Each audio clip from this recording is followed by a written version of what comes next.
Hey guys, in this video I'm going to show you how to replace the shifter rod on a Harley touring bike. This is a 2014 Street Glide Special, and it should be similar for many years of the touring bikes.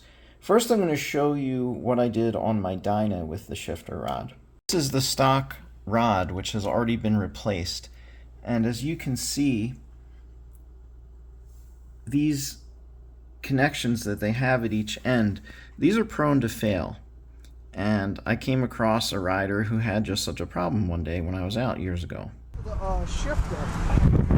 What's that? Oh. I did a little research and decided to change it to one of these which uses what's called a Heim joint. And these things are basically going to last for the life of the bike. You're not going to have to worry about it failing like the stock rod. So here's the Dyna rod held up to the Street Glide. You can see it's a few inches longer, but it's essentially the same thing, just not quite as long. What am I going to replace it with? Just a no-name brand from eBay. Here's a better look at those Heim joints. Focus. Just much better lasting in terms of longevity. And they're not under any strain or anything. They're just not going to pop apart. There's a lot of different designs you can find. I like this one, kind of goes along with my bike. Other than the rod, it comes with a cover, a couple of screws, an acorn nut, and a washer. So let's see how we do this. The nut that's going to be closer to the outside of the bike is 7/16. The one on the inside, which you can use a closed wrench, is going to be 1/2 inch. And just, alright, that was not tight at all, so that was great. So fast forward through getting this puppy off.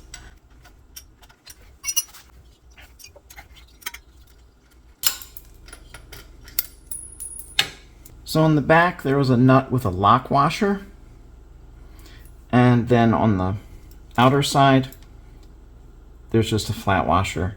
And you can see there's some Loctite on there, which is why these little guys can be tight sometimes. Alright, so for the rear, same deal, 7/16.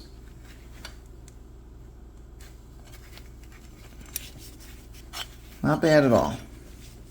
So we'll just spin this guy off. Alright, so the order here is we've got a new nut. I put a little bit of Loctite. Just one drop of blue is all you need. That's going to go through the new shift rod. Then we've got a decorative cover with a washer. So the washer is on the very inside. Like that. Then we'll try and get the whole mess in here without dropping that washer down into the Neverland. And we'll start threading it in. So that's how that goes, and we'll get that tightened up. So I'm just going to use a ratcheting wrench, and I'll hit this with a torque wrench when I'm done at the end.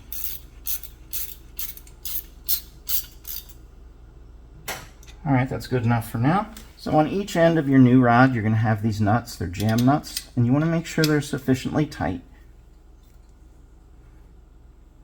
And that's going to prevent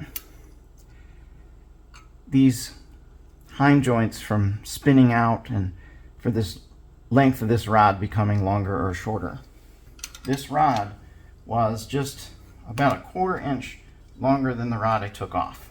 That's not going to be a big problem. I'll show you how you handle that once we put this back on. One drop of Loctite on the bolt.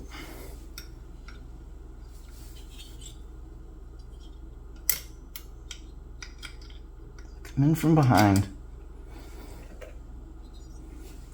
Then we're going to have this little decorative acorn nut.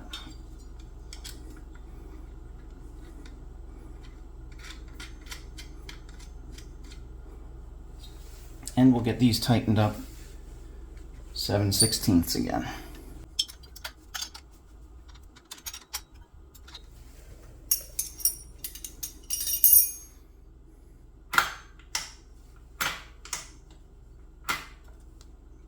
All right, that's good. That's not hitting anything.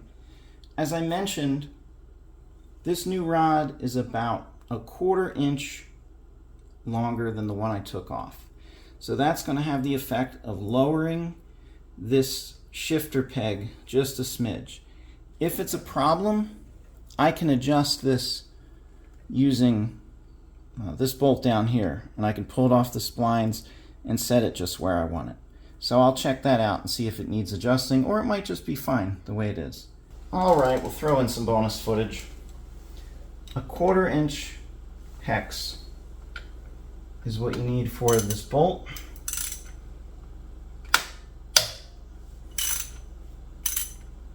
This is also one of those parts that's installed with some blue Loctite.